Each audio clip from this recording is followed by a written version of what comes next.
Crecí en un pequeño pueblo de Nicaragua, en una zona rural llamada Chindega. Allí, en el barrio de Monterrosa, pasé mis años de juventud. La historia que te voy a contar sucedió cuando tenía apenas 15 años, una mañana en la que decidí ir a pescar junto con mi primo Tamalito, apodo que le dimos por su complexión robusta.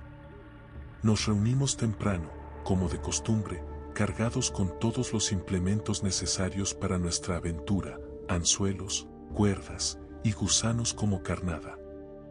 No podía faltar el paso por la venta de Don Julio, donde pedimos una Coca-Cola, meneitos, pan y bolis para el camino. Una vez abastecidos, subimos a nuestras bicicletas y nos dirigimos hacia el río, un lugar que muchos conocían como el Río Chiquito. A pesar de su nombre, era todo lo contrario, pues su agua era clara y profunda, y a su alrededor, los árboles creaban una sombra imponente, casi majestuosa. Nos acomodamos en la orilla, admirando por un momento la belleza del lugar antes de comenzar con la pesca. Amarramos las cuerdas a unos palos que colocamos a la orilla, preparándolas con los gusanos para que hicieran su trabajo mientras nosotros explorábamos río arriba en busca de un buen chapuzón. Pasamos horas jugando, compartiendo historias que la gente contaba sobre el río, historias de guapotes y mojarras, y entre risas, el tiempo voló. Llegado el momento, decidimos volver a revisar las cuerdas. Mientras caminábamos hacia las cañas, algo captó nuestra atención. Tamalito fue el primero en señalarlo. «Mira», dijo, asombrado. Allí, nadando tranquilamente cerca de la orilla, había un pez dorado. Tenía unos 10 centímetros, pero su color era lo más extraño. Nunca habíamos visto un pez así en ese río, que siempre albergaba especies comunes. El brillo de su dorado era tan intenso que parecía no pertenecer a esas aguas. Mi primo, lleno de emoción, intentó atraparlo usando su camisa, pero el pez parecía jugar con él, acercándose y alejándose cada vez que hacía un movimiento. «Voy por la línea», le dije, mientras corría hacia las cuerdas, dejando de prestarle atención por unos minutos. Cuando volví, algo no estaba bien. Tamalito había desaparecido. Miré a mi alrededor, buscando señales de él, pensando que había seguido al pez río arriba. Pero lo único que vi fue su camisa, flotando entre las raíces de un árbol que crecía en la orilla. El pánico me invadió, y sin pensarlo, me lancé al agua. Me sumergí, tanteando a ciegas entre las raíces hasta que finalmente encontré su brazo. Lo jalé con todas mis fuerzas, sacándolo del enredo en el que se encontraba. Cuando emergimos, Tamalito apenas respiraba, pero tras unos segundos comenzó a toser violentamente, expulsando el agua que había tragado. Cuando por fin se recuperó, lo primero que hizo fue pedirme que nos largáramos de allí. Había un tono de miedo en su voz que nunca le había escuchado. Comenzamos a caminar de vuelta a las bicicletas, cuando de repente oímos un chiflido. Frente a nosotros apareció un hombre, vestido completamente de negro, con un sombrero que ocultaba parte de su rostro. Tenía algo en la mano, y al mirarlo más de cerca, reconocí lo que sostenía. Era el pez dorado. Un escalofrío recorrió mi espalda y sin pensarlo, corrimos hacia nuestras bicicletas y pedaleamos como si nuestra vida dependiera de ello, dejando atrás todo nuestro equipo de pesca. Cuando llegamos a casa, Tamalito no estaba bien. Comenzó a tener fiebre y estaba desorientado. Mi tía, alarmada, nos interrogó sobre lo sucedido, pero en ese momento ninguno de los dos pudo articular lo que realmente había pasado. Yo estaba igual de confundido que él. Al ver que no mejoraba, finalmente le conté a mi tía sobre el pez y el hombre que habíamos visto. Preocupada, nos dio café sin azúcar y un medicamento para bajar la fiebre de Tamalito. Más tarde, mi abuelo se unió a la conversación. Nos miró con seriedad y dijo: «Hijos, deben sentirse afortunados de haber salido con vida de ese lugar. Ese pez dorado es una señal. Ya varios han muerto ahogados en ese río después de verlo. Muchos se dejan llevar por la curiosidad, lo siguen y acaban enredados en las raíces de los árboles, sin que nadie pueda salvarlos. A partir de ese día, nunca volvimos a ese río sin la compañía de alguien mayor. Y, sinceramente, tampoco tenemos intención de repetir una experiencia como esa. El río chiquito, por muy bello que sea, guarda secretos que es mejor no intentar descubrir.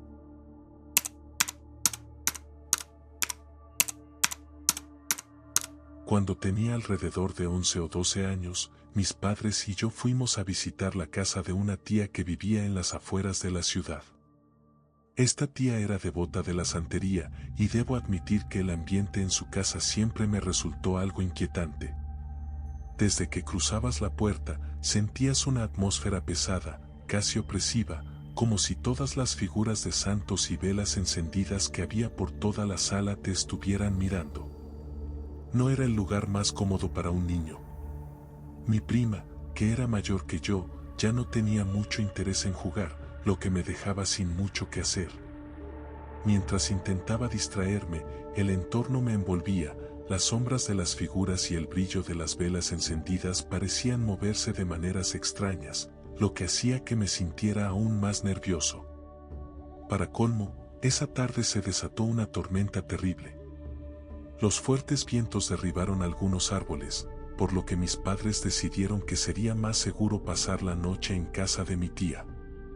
A medida que avanzaba la noche, la sensación de inquietud aumentaba, y cuando llegó la hora de dormir, estaba completamente asustado.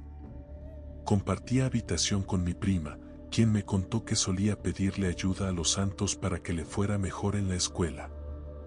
Me mostró una vela rosada que había encendido como ofrenda, junto con algunos dulces y chocolates que había dejado en el pequeño altar de su cuarto.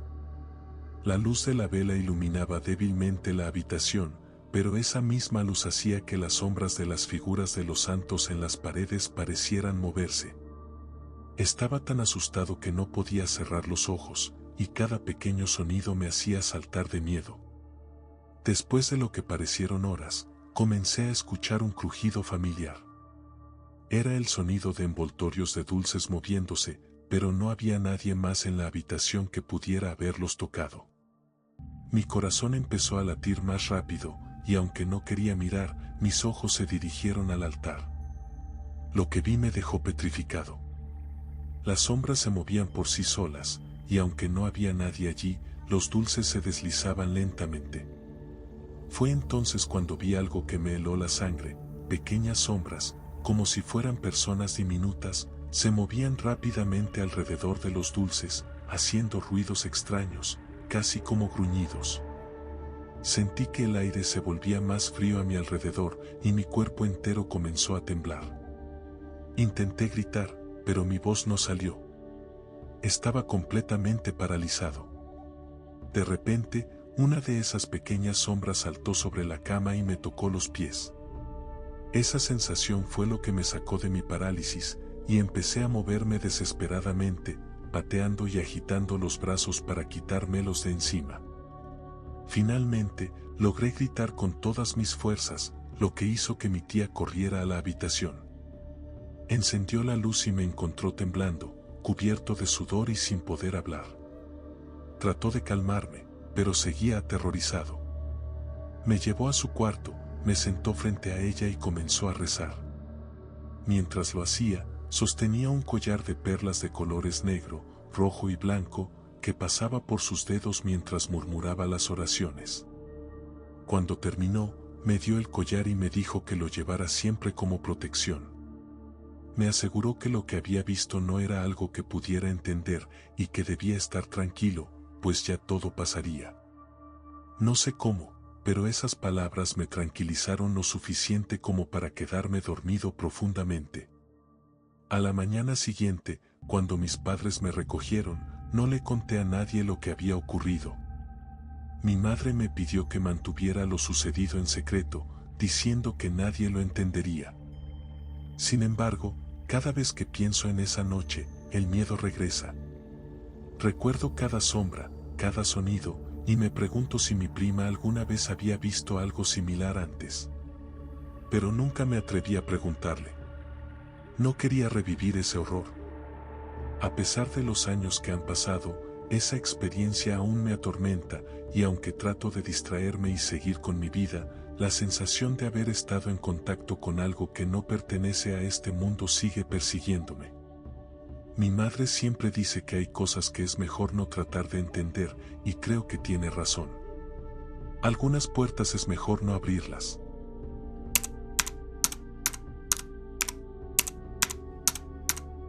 Mi nombre es Jesús, y lo que te voy a contar sucedió hace unos 15 años en el Estado de México. Tenía 17 años cuando conocí a Mariana, mi primera novia. Nos enamoramos rápidamente y, desde entonces, éramos inseparables. Ambos estábamos en la prepa y compartíamos muchos gustos, la música, los deportes, incluso nuestras series favoritas. Todo parecía perfecto. Duramos juntos hasta los 21 años, pero entonces algo sucedió. En ese tiempo, yo ya estaba estudiando la carrera de turismo en una universidad prestigiosa en la Ciudad de México. Un día, conocí a Claudia, una chica que iba en mi grupo. Desde el principio, Claudia mostraba interés en mí, me invitaba a desayunar, a comer después de clases, pero yo siempre me negaba, pues estaba completamente enamorado de Mariana y no pensaba traicionarla. Sin embargo, algo extraño comenzó a pasar. Mariana empezó a tener pesadillas, y en ellas me veía con otras chicas de la universidad. Me acusaba de salir con otras mujeres, aunque no fuera cierto. Poco a poco, las discusiones se volvieron más frecuentes, y, sin darme cuenta, un día terminé desayunando con Claudia. No sé cómo sucedió, simplemente pasó. Ella parecía muy contenta y me dijo que esperaba que repitiéramos más veces. Aunque yo no lo deseaba, me encontré sonriéndole y diciendo que tal vez sí lo haríamos. A partir de ese día, algo cambió.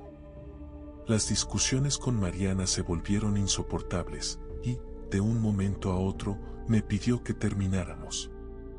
Recuerdo que me dio una cachetada y se marchó sin darme oportunidad de explicarme. Intenté buscarla, llamarla, pero nunca me respondió, y cada vez que pasaba por su casa, su familia me negaba la entrada.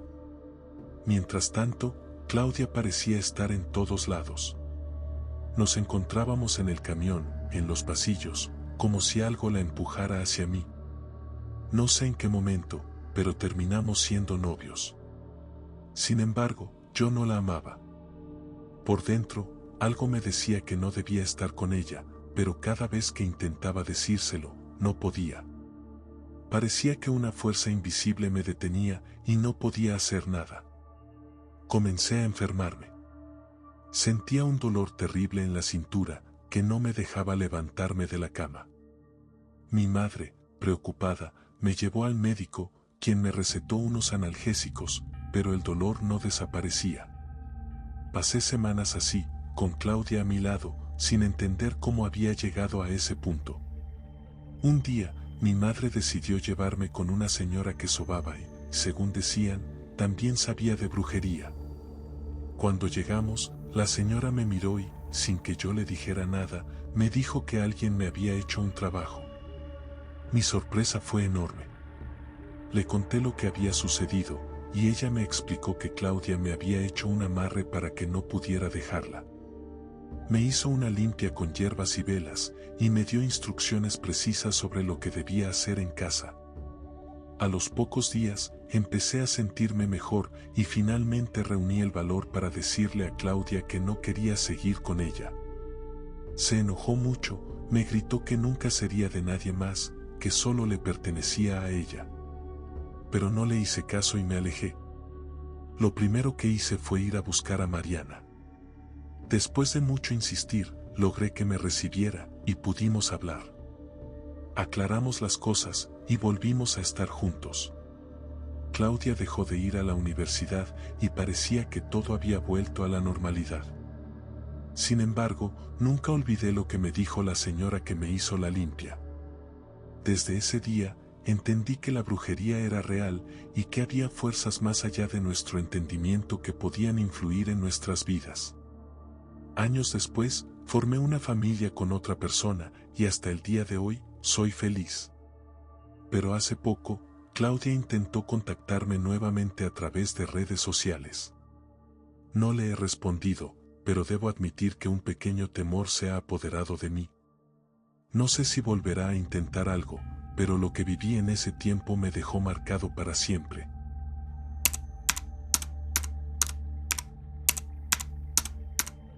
Vivo en el sur de México, en un pueblo pequeño y algo apartado. Aquí, como en muchos otros lugares, somos muy devotos de ciertos santos. Hay uno en particular al que siempre le hemos tenido una gran fe. No voy a mencionar su nombre para no generar controversias, pero te aseguro que este santo era muy querido por todos en el pueblo. Se decía que era milagroso, y si le pedías algo con fe, él te lo concedía. Claro, siempre y cuando tus intenciones fueran buenas. Todos los años le hacíamos una gran celebración, misas, ofrendas, cantos, era una fiesta para todo el pueblo. Sin embargo, las cosas tomaron un giro oscuro un año, justo antes de que comenzara la pandemia. En ese tiempo, hubo una guerra entre miembros de la mafia local y de otros estados. Las disputas eran constantes, y la violencia duró varias semanas. Uno de esos enfrentamientos fue tan fuerte que destruyó nuestra querida capilla. El santo, que tanto venerábamos, quedó hecho pedazos. Cuando la guerra finalmente terminó, nos propusimos reconstruir la capilla. No podíamos dejar que el lugar sagrado de nuestro santo milagroso quedara en ruinas. Sin embargo, no logramos restaurar la imagen original del santo, pues estaba demasiado dañada. Entonces, un miembro de la mafia del pueblo decidió donar una nueva figura, idéntica a la anterior. Todo el pueblo lo vio como un gesto de fe y agradecimiento, y organizamos una ceremonia aún más grande que en años anteriores. Hubo comida, música, misas, y una serie de rezos que duraron una semana entera. Sin embargo, tras terminar los festejos, las cosas en el pueblo comenzaron a cambiar, y no para bien. El primero en morir fue don Juan, el dueño de la tienda principal del pueblo. Un infarto fulminante lo sorprendió la mañana siguiente a la gran ceremonia. Un día después, el sacerdote de la única iglesia en el pueblo fue encontrado muerto en el altar, envenenado. Nadie podía entender lo que estaba sucediendo, pero los rumores comenzaron a correr. Se decía que el nuevo santo, la figura que había sido donada, traía mala suerte. Los vecinos comenzaron a quejarse de ruidos extraños durante la noche. Escuchaban algo pesado arrastrándose por las calles, pero cuando se asomaban, no había nadie. Las mascotas amanecían muertas, y algunas personas empezaron a enfermar repentinamente.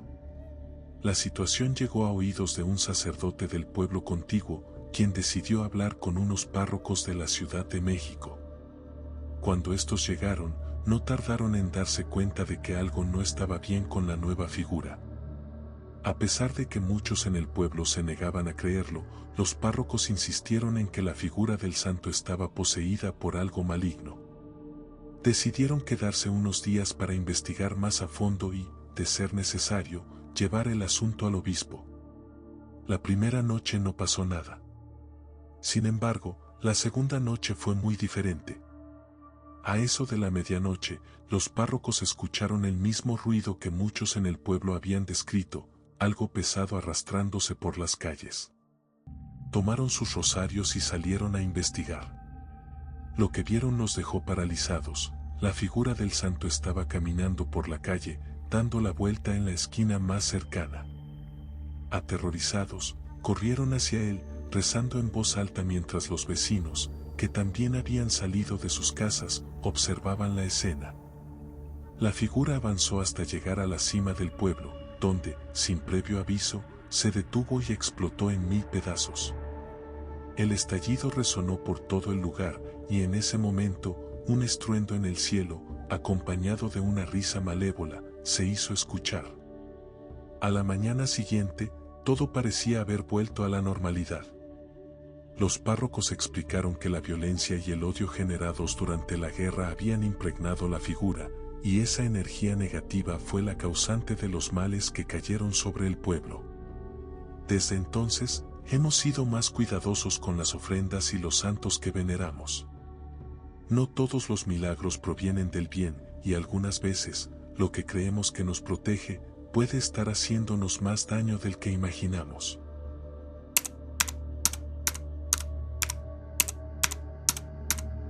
Mi nombre es Héctor, y desde que era niño, he tenido una conexión especial con lo sobrenatural. No es que pudiera ver cosas directamente, pero siempre tuve premoniciones y malas corazonadas. Sin embargo, nunca supe realmente lo que significaban esas sensaciones. Crecí en una familia que nunca fue muy religiosa, y con el tiempo, me alejé de las creencias que me habían inculcado en mi infancia. Todo comenzó a cambiar cuando cumplí 35 años. Ese año, mi sobrino fue diagnosticado con un cáncer muy agresivo.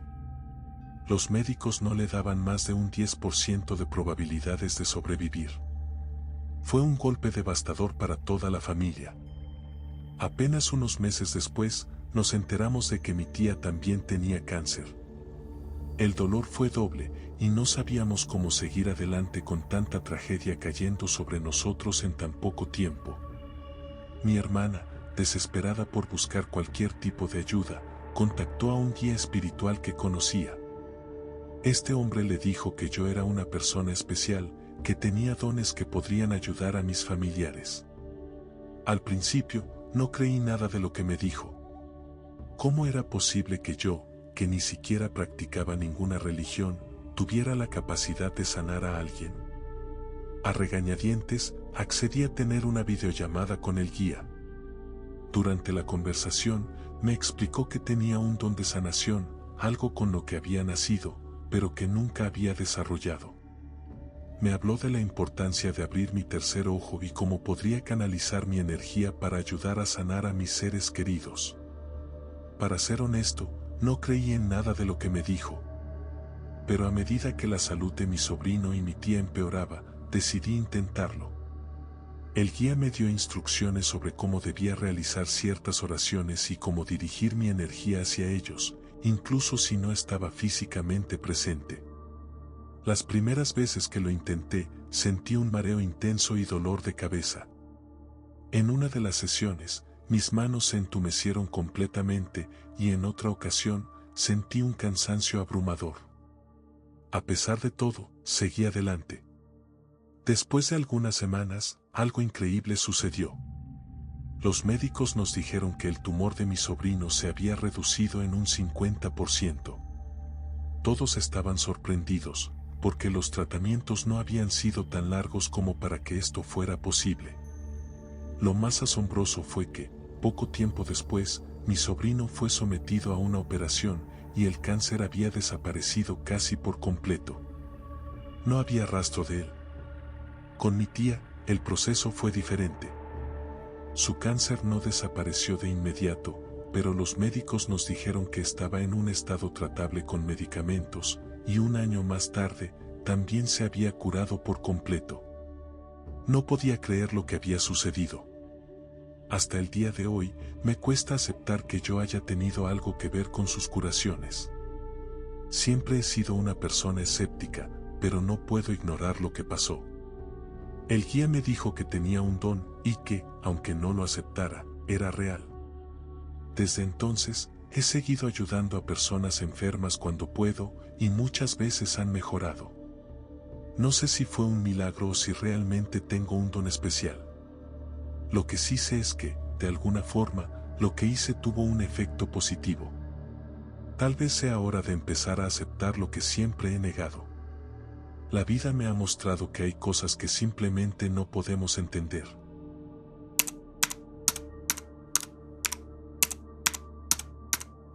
Desde que tengo memoria, he vivido diversas experiencias paranormales en mi casa. Quiero compartir cómo ha transcurrido todo esto a lo largo del tiempo desde mi perspectiva. Mi familia se maneja entre distintas creencias y religiones. Por parte de mi padre, el cristianismo y el catolicismo son lo común, mientras que por el lado de mi madre, específicamente mi abuela, la santería ha sido una práctica constante, junto con otras creencias espirituales. Desde pequeña, en mi casa siempre han ocurrido cosas extrañas, pero no fue hasta que mis tíos me contaron lo que sucedía cuando era más niña, que comencé a atar cabos. Según dicen, solía caminar dormida por la casa, balbuceando palabras que nadie podía entender. Al día siguiente, despertaba y contaba que había ido al campo a recoger plantas con niños y una señora mayor. No recuerdo claramente estos episodios, pero parece que sucedían con frecuencia, al punto que mi familia decidió hacer un ritual de cruce, que en la santería se utiliza para cerrar esos vínculos con el más allá. A pesar de que ya no caminaba dormida, las experiencias paranormales no terminaron. Desde los 10 años, comencé a sentir cómo, durante la noche, alguien se sentaba en mi cama. Muchas veces despertaba y veía la marca en el colchón, como si algo invisible hubiera estado ahí. También escuchaba pasos y voces en los pasillos, e incluso sentía que alguien me jalaba la sábana mientras intentaba dormir. Una vez, mientras dormía en el cuarto de mis padres, sentí como una fuerza me empujaba fuera de la cama. Mis juguetes tampoco parecían estar exentos de estas experiencias. Mi madre nos hacía muñecos de tela a mi hermana y a mí, pero lo extraño era que esos muñecos aparecían en otros lugares de la casa o cambiaban de posición. Una vez, incluso vi cómo la expresión de uno de ellos parecía cambiar. Cuando cumplí 15 años, nos mudamos a otra habitación de la casa, que anteriormente pertenecía a mi abuela. Pensé que al cambiar de cuarto, estas experiencias desaparecerían, pero fue todo lo contrario. Los sucesos extraños aumentaron. Una madrugada, mientras intentaba dormir, escuché el llanto de un bebé que se acercaba a mi cuarto. El sonido era tan real que me estremeció, pero al no levantarme de la cama, el llanto desapareció. A pesar de todo esto, no todas las experiencias fueron aterradoras.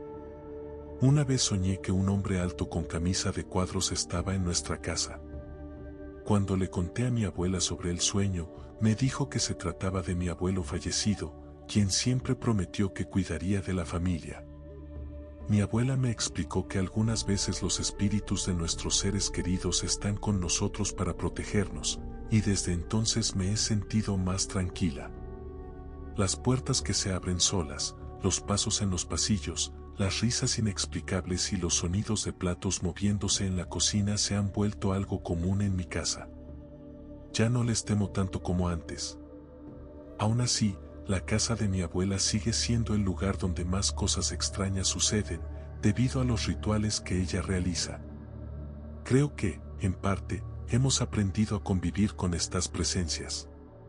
Mi abuela siempre me ha dicho que no debemos temerle a lo desconocido, que muchas veces esos espíritus solo buscan hacerse notar, y otros, como mi abuelo, están aquí para cuidarnos.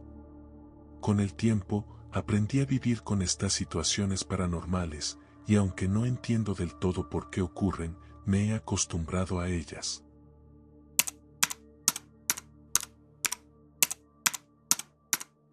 Hace unos años viajé con unos amigos a Mazatlán para presenciar el eclipse solar.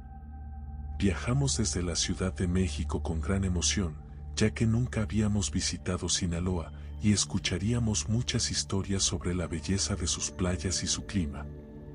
Sin embargo, lo que vimos allí nos dejó marcados para siempre.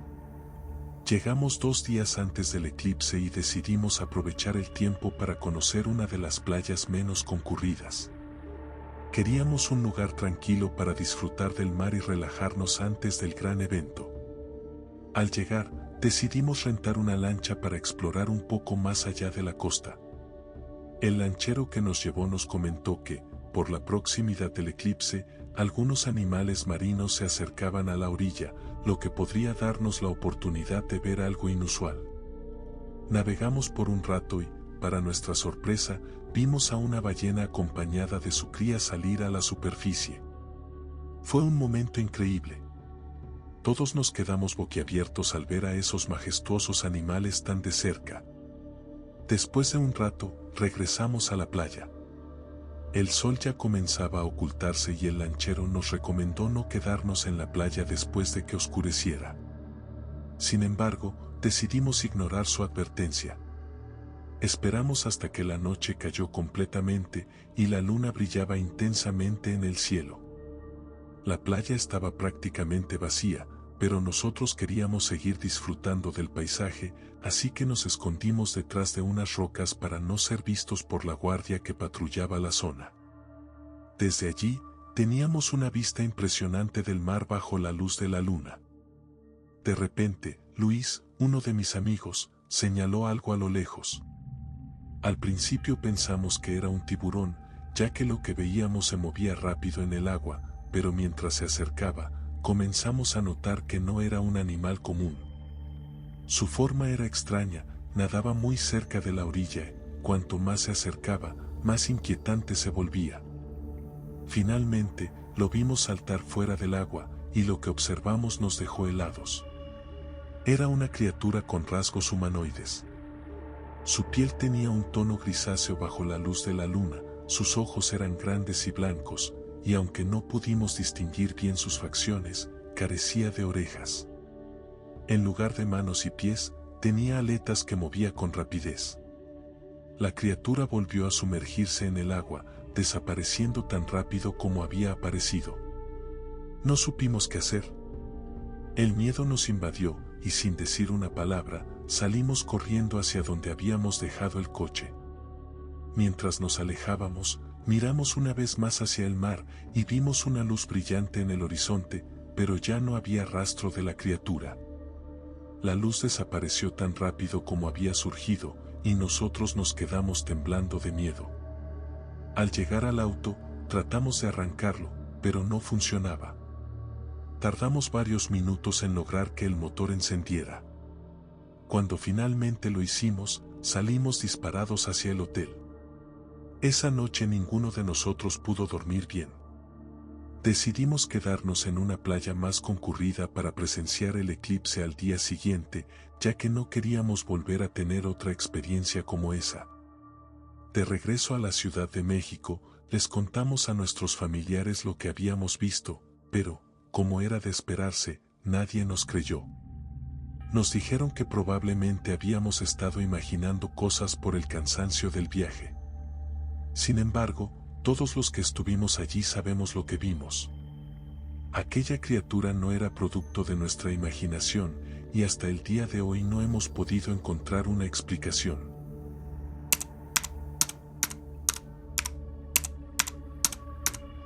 Corría el año 2006. En ese entonces, vivía en el Estado de México y viajaba todos los días desde Ecatepec hasta el Metro Rosario para ir a la universidad. Tomaba el camión hasta la estación Deportivo 18 de Marzo, donde transbordaba a la línea 6, la de color rojo, que me llevaba directo a mi destino. Como siempre, las mañanas eran una carrera contra el reloj. Un día, llegué un poco tarde a la estación y corrí por el pasillo del transborde para alcanzar el siguiente tren. Logré subir justo cuando las puertas se cerraban, y me senté en uno de los primeros asientos que encontré. El vagón iba casi vacío. Poco después, en la estación Instituto del Petróleo, se subió un hombre que captó mi atención de inmediato. Este tipo vestía completamente de negro, con un estilo gótico. Llevaba las uñas largas y pintadas de negro, y su rostro, aunque maquillado, tenía una palidez que no parecía natural. Tenía una expresión severa y se sentó en medio de dos asientos, ocupando todo el espacio para que nadie más pudiera sentarse a su lado. Algo en su apariencia me inquietó desde el principio. En la siguiente estación, Norte 45, una señora subió con su pequeño hijo en brazos. Claramente, necesitaba un lugar donde sentarse, así que me levanté para cederle mi asiento. La señora me dio las gracias, pero el hombre gótico no se movió. Cuando le pedí amablemente que se hiciera a un lado para que la señora pudiera sentarse, simplemente gruñó y se movió de mala gana. Me senté al lado de él, sintiendo una incomodidad creciente. Mientras el tren avanzaba, algo muy extraño llamó mi atención. Al mirar hacia la ventana del vagón, me di cuenta de que la silueta del hombre no se reflejaba en el vidrio. Al principio pensé que estaba viendo mal, pero me fijé bien. Mi reflejo estaba allí, pero el de él no. Un escalofrío recorrió mi espalda. La señora también lo notó. Giró hacia mí con una expresión de pánico en su rostro, y justo cuando el tren se detuvo en la estación Ferrería, ella dio un grito ahogado. Sin decir una palabra, ambos nos levantamos y salimos del vagón lo más rápido que pudimos, llevándose ella a su hijo en brazos. El tren se puso en marcha de nuevo, y mientras observábamos cómo se alejaba, vi cómo el hombre nos miraba desde dentro, con una sonrisa maliciosa en su rostro. Al llegar a la estación, la señora estaba visiblemente alterada. Me contó que había escuchado rumores sobre un vampiro en el metro, una criatura que cazaba a sus víctimas desde los vagones. Según la leyenda, el vampiro siempre aparecía en el último tren de la noche o en horas muy tempranas, cuando el metro estaba casi vacío.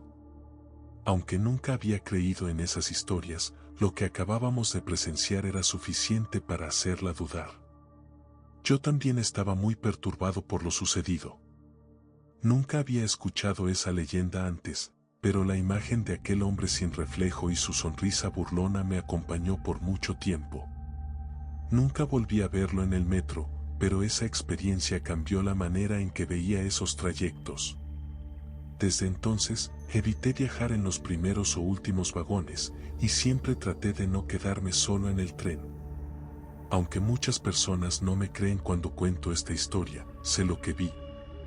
A veces, lo más extraño no es lo que sucede en el exterior, sino lo que está oculto en los rincones más oscuros de los lugares cotidianos. Y en el metro, hay más sombras de lo que uno podría imaginar.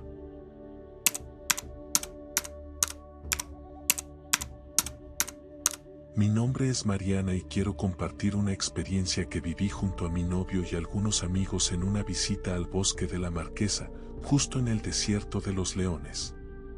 Era mi cumpleaños, y habíamos planeado pasar el día en uno de los restaurantes cercanos, para luego aventurarnos a explorar el bosque. Todo parecía perfecto para una celebración tranquila y diferente. Llegamos al restaurante alrededor de las 3 de la tarde. Comimos, reímos y bebimos un poco, disfrutando del ambiente relajado. Después de la comida, mi novio sugirió que nos adentráramos en el bosque. Él tenía experiencia en senderismo, por lo que confiábamos en que nos guiaría de vuelta sin problemas, incluso cuando el sol comenzara a bajar. Decidimos seguir su consejo y caminar un poco más para alejarnos del bullicio. Conforme nos adentrábamos en el bosque, el ruido de los coches y las conversaciones de la gente se desvanecieron. Todo lo que podíamos escuchar era el crujido de nuestras pisadas y el sonido del viento entre los árboles. El aire fresco y la sensación de estar rodeados por la naturaleza nos llenaron de tranquilidad, pero eso no duraría mucho. Después de caminar durante aproximadamente una hora, el cielo comenzó a oscurecer. Aunque aún no era de noche, sabíamos que pronto lo sería, así que mi novio sugirió que comenzáramos a buscar el camino de vuelta. Justo en ese momento, encontramos una cueva que parecía interesante. Decidimos echar un vistazo rápido, así que encendimos nuestras linternas y nos adentramos en ella. Dentro de la cueva, los murciélagos que estaban colgados del techo comenzaron a revolotear a nuestro alrededor y, entre risas nerviosas, salimos corriendo.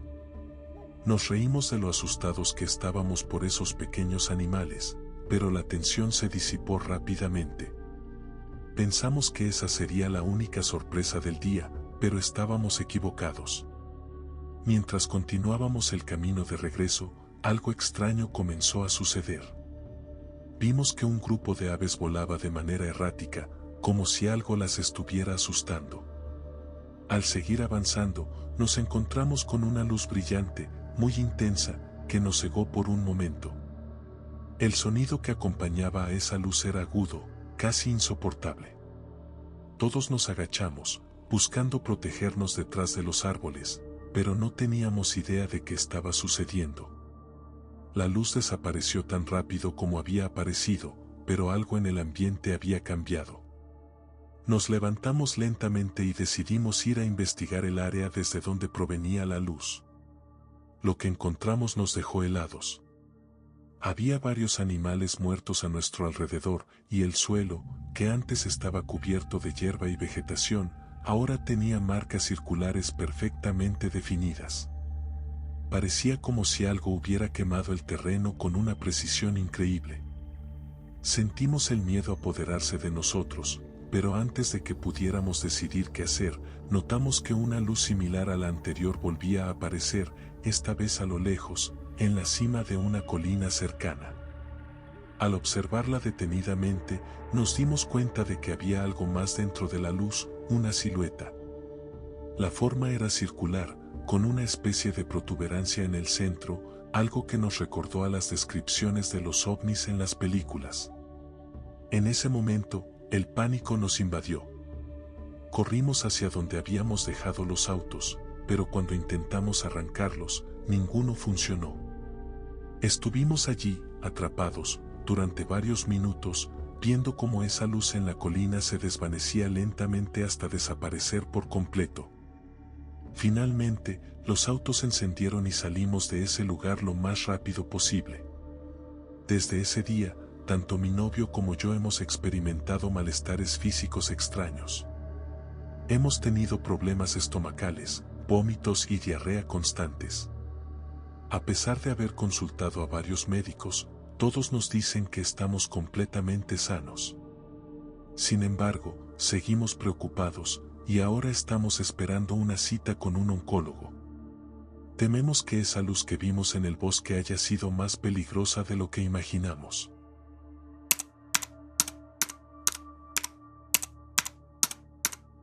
Me llamo Carmen, soy de Patitlán, Jalisco, y esta historia ocurrió cuando tenía 16 años. Era un Jueves Santo, y como es costumbre en mi pueblo, mis hermanos y yo decidimos salir a buscar tesoros enterrados por nuestros antepasados. Según la tradición, en épocas de la Revolución Mexicana, muchos escondían sus bienes más valiosos con la esperanza de recuperarlos más tarde. Sin embargo, la mayoría nunca regresó por ellos, y se dice que estos tesoros aún permanecen ocultos, esperando ser descubiertos. Ese día, mis hermanos y yo nos preparamos para nuestra aventura. Mi madre, muy supersticiosa, nos dio indicaciones claras sobre qué llevar: un pañuelo con vinagre, para protegernos de los gases tóxicos que los metales pueden desprender, agua bendita y un rosario, para mantener alejados a los malos espíritus. Con todo listo, nos adentramos en el rancho donde vivíamos, dispuestos a explorar sus rincones más remotos. Al principio, todo estaba tranquilo. Caminamos por horas, buscando señales que nos indicaran dónde podrían estar escondidos esos supuestos tesoros. Sin embargo, a medida que avanzábamos, el ambiente comenzó a cambiar. El aire se tornó pesado, y un viento frío empezó a soplar con fuerza. Nos miramos entre nosotros, conscientes de que algo no estaba bien, pero decidimos seguir adelante. Casi al final del rancho, cuando ya estábamos por darnos por vencidos, vimos algo que nos heló la sangre. A unos metros de nosotros, en lo alto de un árbol, había un niño. Parecía tener alrededor de 7 años, vestía una camisa blanca y pantalones negros, como si acabara de salir de la escuela. Pero había algo en su presencia que no cuadraba. Estaba inmóvil, observándonos fijamente desde las ramas. El viento seguía soplando, pero él no se movía ni un centímetro. Sentí un escalofrío recorrer mi espalda. Le dije a mis hermanos que siguiéramos caminando, sin mirar atrás, pero no fue tan fácil. A medida que avanzábamos, el viento se hacía más fuerte, y apenas unos metros adelante, vimos a una anciana arrodillada en medio del camino. Estaba vestida con un rebozo negro que no se movía, a pesar del viento. Tampoco se levantaba ni hacía ningún ruido. Solo estaba allí, como una sombra inmóvil. Uno de mis hermanos sugirió usar el agua bendita, pero antes de que pudiera sacarla, la anciana simplemente desapareció. No la vimos moverse, no escuchamos pasos, nada. Simplemente se desvaneció ante nuestros ojos. En ese momento, ya no había dudas. Estábamos siendo testigos de algo sobrenatural. Aterrados, corrimos de regreso a casa. Cuando llegamos, mi madre nos vio pálidos y temblando. Nos preguntó qué había sucedido, pero estábamos tan asustados que apenas pudimos explicarle lo que habíamos visto. Mi madre, muy seria, nos dijo que debíamos rezar y nunca salir de nuevo a buscar tesoros sin una buena razón. Según ella, habíamos perturbado algo que no comprendíamos, y esos espíritus que habíamos visto eran guardianes de los tesoros. Desde ese día, mis hermanos y yo nunca volvimos a aventurarnos solos por el rancho. Sabemos que los gritos y lamentos que se escuchan por la noche no son fruto de nuestra imaginación, y aunque nunca encontramos ningún tesoro, aprendimos que hay cosas mucho más valiosas que la curiosidad no debe intentar descubrir.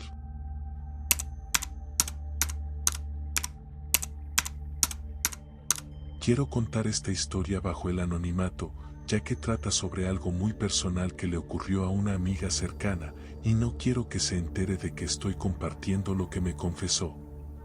Sin embargo, siento que es importante que esta historia sea conocida, ya que podría servir de advertencia para quienes, como yo, no creían en el don de las profecías. Conocí a Lorena desde que éramos niñas, ambas teníamos alrededor de 7 años cuando empezamos a ir a la misma escuela primaria. Lorena siempre fue una niña extraña. Mientras el resto de nosotras jugábamos y nos divertíamos, ella solía hablar sobre fantasmas, muertes y cosas que nos daban miedo a los demás. En ese entonces, nunca le presté mucha atención. Pensaba que simplemente era una niña rara, pero no malintencionada. Años más tarde, me fui al extranjero por un tiempo, y cuando regresé a México para estudiar la preparatoria, me volví a encontrar con Lorena. Para mi sorpresa, había cambiado mucho. Ahora era una chica popular, vestía ropa de colores llamativos y su personalidad había dado un giro radical. A pesar de que todos la conocían, no parecía tener mucho interés en hacer amigos o integrarse a ningún grupo. Poco a poco, empezamos a hablar y nos hicimos amigos. Muchas personas pensaban que había algo más entre nosotros, pero la realidad es que solo teníamos una conexión muy especial. Lorena seguía siendo tan intrigante como en nuestra infancia. Hablaba de temas profundos y misteriosos, pero ahora, en lugar de parecer una niña rara, todo lo que decía parecía tener mucho sentido. Fue en una de esas conversaciones cuando me confesó algo que cambió por completo mi percepción de ella. Una tarde, después de asistir a una fiesta, Lorena se sinceró conmigo.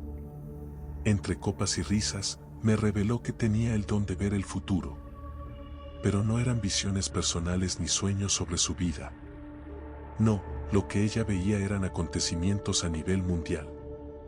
Me contó que desde pequeña había tenido sueños sobre guerras, desastres naturales y tragedias que afectarían a miles de personas. Lo que más me impactó fue lo que me dijo sobre uno de sus sueños más recientes. En 2015, Lorena soñó con una guerra en el Medio Oriente, donde Israel sería el principal agresor y Estados Unidos lo apoyaría incondicionalmente. Según su visión, esta guerra se cobraría la vida de muchos niños y mujeres, y al final, Israel desaparecería por completo. Va a dejar de existir, así, sin más, me dijo con una seguridad que me heló la sangre. Quise no darle importancia a sus palabras, pensando que tal vez era el alcohol hablando, pero la forma en que lo decía me inquietó profundamente. A lo largo de los años, Lorena había tenido muchas más visiones, algunas de ellas demasiado precisas como para ser simples coincidencias.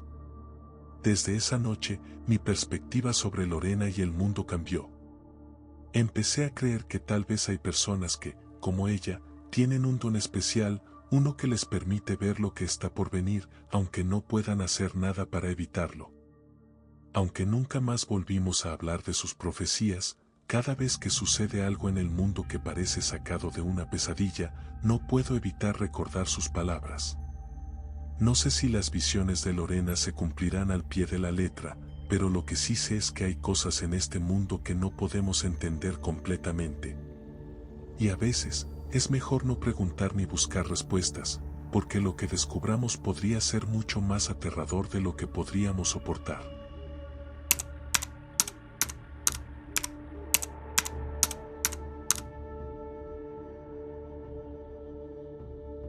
Muerto en vida, basado en la experiencia de Manuel Santos.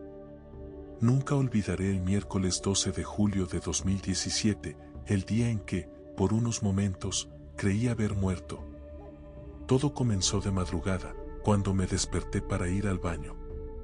Como de costumbre, dejé la puerta entreabierta para evitar el ruido que hacía al abrirse y cerrarse y para no despertar a mis hermanos, que dormían en la misma habitación que yo. Caminé hacia el baño, sin encender la luz, confiado en la poca claridad que entraba por la ventana. El baño estaba un poco mojado porque el día anterior no se había cerrado bien el grifo y había caído agua en el suelo. No pensé mucho en ello y me dispuse a lavarme las manos, pero algo extraño sucedió. Por más que intentaba girar la llave del grifo, no podía. Sentía que mis manos estaban pegadas, como si no pudieran moverse. Pensé que tal vez aún estaba medio dormido, así que decidí volver a la cama. Lo que sucedió después es algo que me sigue perturbando hasta el día de hoy. Al regresar a mi habitación, vi algo que me dejó completamente paralizado. Me vi a mí mismo acostado en la cama. Mi cuerpo estaba ahí, tal como lo había dejado, y en ese momento supe que no estaba soñando. La angustia que sentí fue indescriptible. Me acerqué lentamente, con el corazón acelerado, y lo primero que pensé fue que había muerto. Lloré desconsoladamente. No podía creer lo que estaba viendo. Intenté tocar mi propio cuerpo, pero no sentí nada, como si mi mano hubiera atravesado el aire. Grité, llamé a mis hermanos, pero ellos no me escuchaban. Estaban profundamente dormidos. Fue entonces cuando, lleno de miedo, toqué mi pierna. Al instante, sentí un frío inexplicable recorrer todo mi cuerpo. De repente, me desperté en la cama, pero el frío seguía allí. Mi piel estaba helada, y lo más aterrador fue cuando encendí la luz. Vi las marcas de mis propios dedos en la pierna, justo donde había tocado mi cuerpo. No podía explicarlo.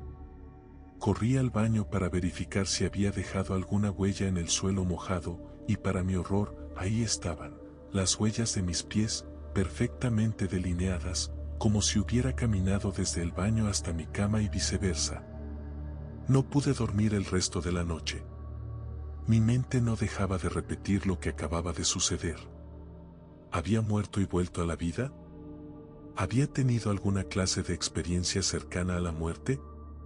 Todo parecía tan real, pero también tan imposible de explicar. Al día siguiente, me di cuenta de que en la pierna donde me había tocado a mí mismo, tenía un moretón, exactamente en el lugar donde sentí el frío la noche anterior. Fue en ese momento cuando decidí contarle lo sucedido a mi madre. Ella me escuchó con atención, pero, como era de esperarse, me tomó por loco. Me dijo que había sido un mal sueño y que no debía preocuparme. Pero no fue solo un sueño. Todavía hoy, años después, sigo sin poder explicarlo. Durante semanas, cada vez que despertaba, revisaba la puerta del cuarto, me aseguraba de que estuviera cerrada y miraba alrededor, temeroso de volver a verme acostado en la cama. Fue una experiencia que me marcó profundamente, y aunque la mayoría de las personas a quienes se lo he contado no me creen, sé lo que vi, y no hay nada más aterrador que enfrentarse a uno mismo.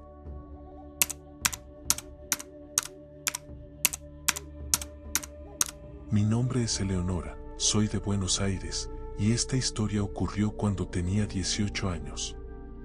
A esa edad, ya me había independizado y vivía con mi pareja.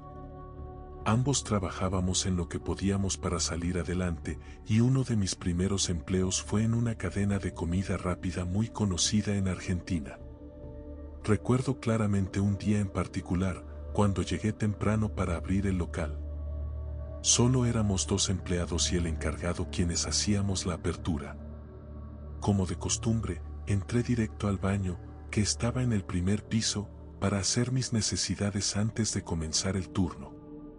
Al llegar, noté que el lugar estaba oscuro, así que subí la térmica para encender las luces. Todo parecía normal hasta que escuché el sonido de unos tacones acercándose.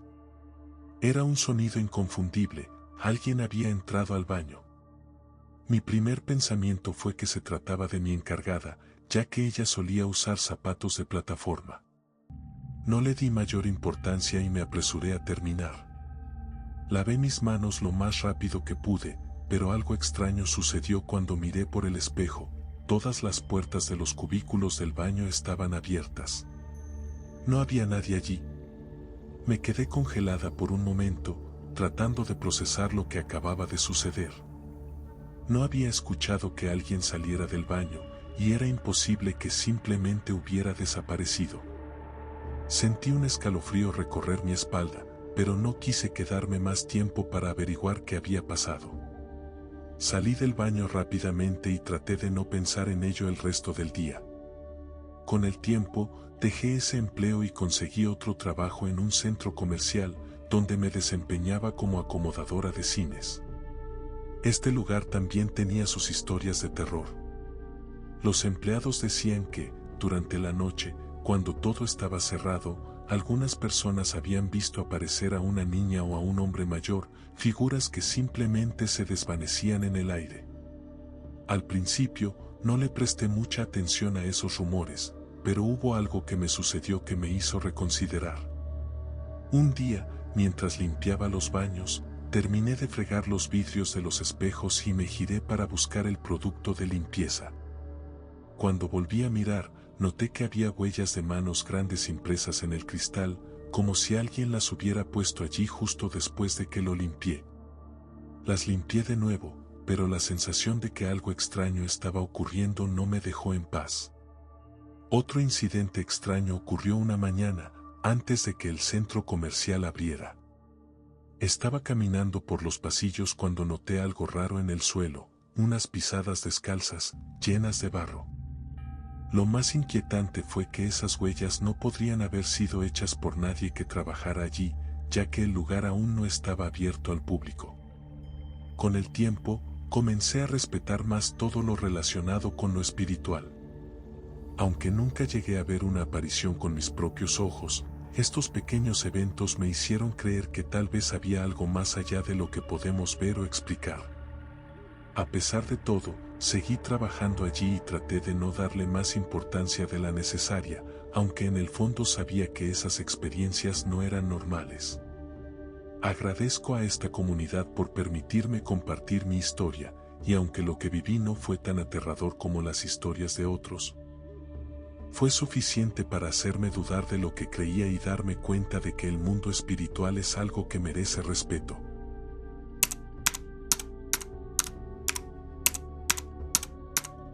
Mi tío Crescencio nació en un pequeño pueblo de Veracruz, y desde que era niño, parecía estar marcado por la mala suerte. Era de esos niños a los que todo les pasa, se caía, se cortaba, siempre tenía accidentes. Al crecer, su vida no mejoró. Se casó joven, pero su esposa lo dejó, dejándole a cargo de 2 hijos pequeños. Los trabajos le duraban poco, y el dinero nunca alcanzaba. Siempre que parecía que algo iba a mejorar, algo peor sucedía. Su vida era una cadena interminable de desgracias. Un día, desesperado por su situación, un amigo de mi tío le sugirió hacer un pacto con el diablo para cambiar su suerte. Al principio, Crescencio no quería saber nada del asunto, pero la desesperación pudo más que el miedo y decidió seguir el consejo. No sabemos exactamente qué hizo, pero lo que es cierto es que, poco después de ese ritual, su vida dio un giro inesperado.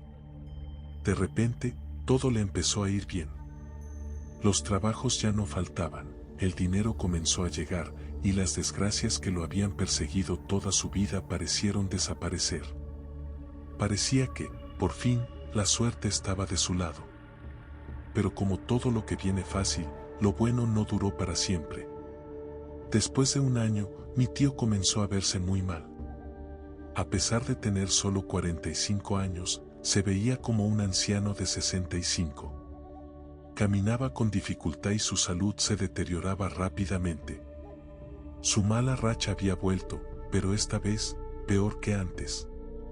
Mi abuela, preocupada por su hijo, decidió buscar ayuda de una bruja del pueblo. La bruja, al ver a mi tío, no dudó en decirle que estaba bajo una maldición. El trato que había hecho no había sido limpio, y el demonio lo estaba consumiendo poco a poco. Según ella, la única forma de romper el pacto era haciendo un sacrificio, pero no cualquier sacrificio. Tenía que ser algo grande, algo que demostrara verdadero arrepentimiento. Con el tiempo, mi tío empeoró, y aunque no quiso contarle a nadie los detalles de su pacto, todos en la familia sabíamos que algo muy oscuro estaba detrás de su sufrimiento. Llegó un punto en que su situación era tan grave que parecía no haber esperanza. Un día, una sobrina nuestra sufrió un terrible accidente de tráfico. Estaba muy mal, al borde de la muerte. Necesitaba un trasplante de riñón con urgencia, pero su condición era tan delicada que los médicos no le daban muchas esperanzas. Fue entonces cuando mi tío tomó una decisión. Sin pensarlo dos veces, se ofreció a donar uno de sus riñones, aunque los médicos le advirtieron que su propio estado de salud hacía que el procedimiento fuera muy arriesgado. Pero Crescencio estaba decidido.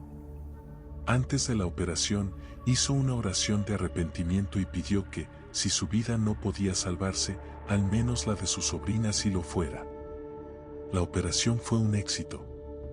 Mi sobrina se recuperó milagrosamente, pero al día siguiente, mi tío no despertó. Su sacrificio había sido suficiente para romper la maldición.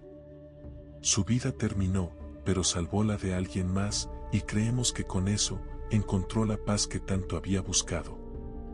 Hasta el día de hoy, mi sobrina lleva una vida completamente normal, y aunque lo sucedido con mi tío sigue siendo un tema doloroso para la familia, sabemos que su sacrificio no fue en vano. Nos gusta pensar que finalmente, después de tantos años de sufrimiento, él encontró su lugar en el cielo.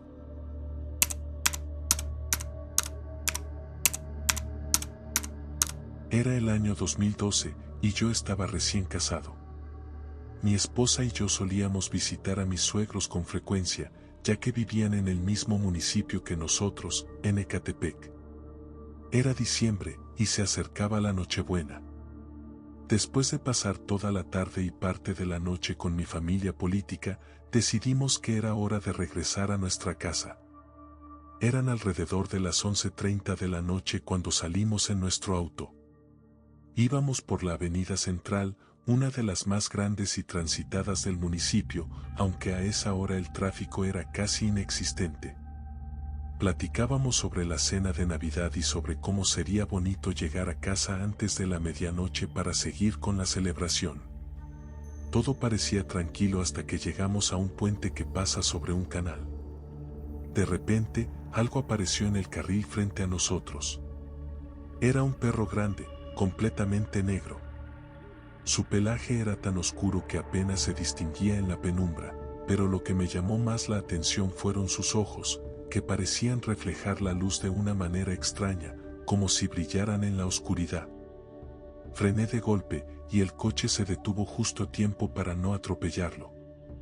El perro se quedó inmóvil, mirándonos fijamente durante unos segundos que parecieron eternos. Luego, sin hacer ningún ruido, se giró y comenzó a caminar lentamente hacia un lado del puente, hasta que desapareció.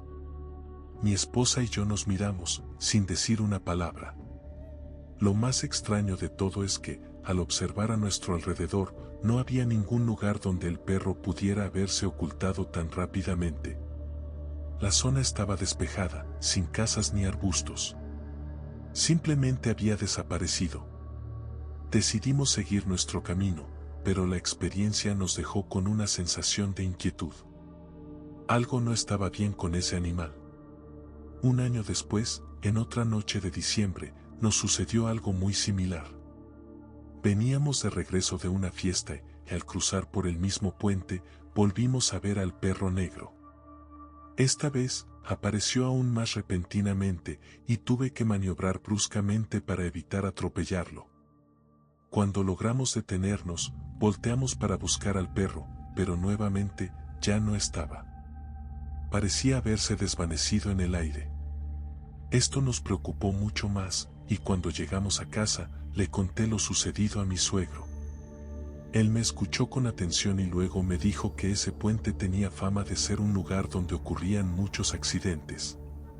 Según los rumores del pueblo, los sobrevivientes de esos accidentes siempre contaban la misma historia: un perro negro aparecía de repente en la carretera, obligando a los conductores a frenar o perder el control del vehículo. A partir de ese momento, cada vez que pasábamos por ese puente, lo hacíamos con mucho más cuidado y siempre mirábamos alrededor, por si acaso volvíamos a ver a esa criatura. Afortunadamente, no lo hemos vuelto a ver desde entonces, pero la historia del perro negro sigue rondando nuestras mentes cada vez que cruzamos por ahí. Para nosotros, ese lugar siempre será conocido como el Puente del Perro Negro.